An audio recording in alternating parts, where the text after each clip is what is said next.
Hello, je vous retrouve pour une nouvelle vidéo dans laquelle je vais vous présenter mes citations favorites. Donc c'est une vidéo dont j'ai trouvé le principe sur la chaîne de Audrey, le souffle des mots, je vous mettrai le lien de sa chaîne et de ses vidéos de citations en barre d'infos.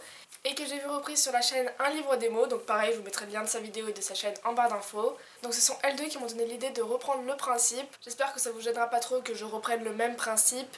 Mais j'ai trouvé que c'était vraiment un principe génial et bien sûr je vais vous faire présenter mes citations favorites à moi, donc ça va quand même être différent. Donc voilà, on commence tout de suite la vidéo.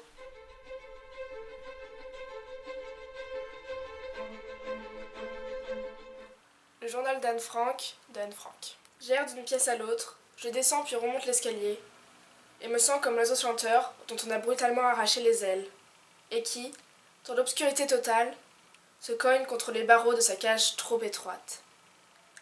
Sortir, respirer, rire, entends-je crier en moi. Je ne réponds même plus. Je vais m'allonger sur un divan et dors pour abréger le temps, le silence et la terrible angoisse, à défaut de pouvoir les tuer. Nous avons regardé tous les deux le bleu magnifique du ciel, le marronnier dénudé aux branches duquel scintillaient de petites gouttes, les mouettes et d'autres oiseaux, qui semblaient d'argent dans le soleil, et tout cela nous émouvait et nous saisissait tous deux à tel point que nous ne pouvions plus parler. Et le soir, lorsque je suis couchée et que je termine ma prière par ces mots, « Je te remercie pour tout ce qui est bon, aimable et beau », alors je me sens emplie d'une jubilation intérieure. Je pense à ce qui est bon dans la clandestinité, dans ma santé, dans tout mon être, à ce qui est aimable en Peter, ce qui est encore petit et fragile et que tous deux nous nous ont encore nommé, cet amour, l'avenir, le bonheur. Ce qui est beau et qui veut dire le monde, la nature et l'ample beauté de tout, de toutes les belles choses ensemble. Alors je ne pense pas à toute la détresse, mais à la beauté qui subsiste encore. Mon conseil à moi, c'est « Sors, va dans les champs, dans la nature et au soleil. Sors et essaye de retrouver le bonheur en toi. Pense à toute la beauté qui croît en toi et autour de toi, et sois heureuse. » Le pacte des marchombres, tome 2, Elana l'envol, de Pierre Bottero. Et comment ferais-je pour ne pas tomber lorsque vous ne serez plus là pour me rassurer ? Giuliano se passa la main dans les cheveux, sans paraître se rendre compte que ce geste, anodin au sol, était parfaitement incompris à cette hauteur et dans ces conditions. Pour reprendre l'expression favorite d'une personne qui m'est chère, il y a deux réponses à cette question, jeune apprenti, comme à toutes les questions. La réponse du poète et celle du savant. Celle du savant. Lorsque je ne serai plus là pour te rassurer, demoiselle, il n'y aura plus personne pour te pousser à des actes aussi stupides que l'ascension de cette tour. Tu n'auras donc aucune raison de tomber. Je tiens toutefois à te signaler que, ta formation se trouvant loin d'être achevée, je prévois d'être présent à tes côtés un bon moment encore.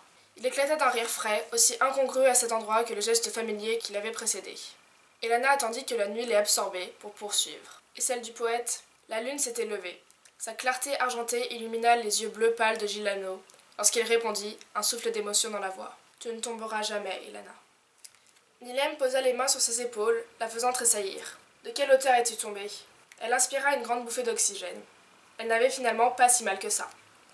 Il lui tarda soudain d'être au lendemain pour se remettre au travail avec Giuliano, arpenter la voie, toujours plus loin, toujours plus haut. « Ne te fie pas aux apparences, murmura-t-elle sans se retourner, alors qu'il déposait un baiser dans son cou. Elle souriait à la lune. « Mais qu'est-ce que... »« Je ne suis pas tombée, Nilem. Je me suis envolée. »« Suis-moi, jeune apprenti. » Giuliano ouvrit les bras en grand et bondit dans le vide. Alors que l'obscurité qui régnait au-dessus d'eux allait l'engloutir, il crocheta une barre métallique qui saillait de la façade.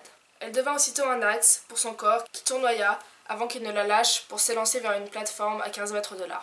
Il y atterrit en souplesse et pivota vers son élève. « À toi. » Elana se plaça au bord de la coupole. Marchombre. Elle avait encore tant à découvrir, tant à apprendre. Elle s'envola. Les petites reines de Clémentine Beauvais. Je les imagine dans ma tête, a murmuré Akima. Je vois dans ma tête ce qui arrivait au bord et qui était obligé de sauter. J'ai fermé les yeux pour les voir aussi. Et dans le tas, a continué Akima d'une voix qui n'était plus qu'un chuchotement, je vois ceux qui tombaient en pédalant, qui pédalaient, avec leurs grosses pattes, jusqu'à ce qu'ils s'aperçoivent qu'ils leur avaient poussé des ailes et qu'ils pouvaient se sauver.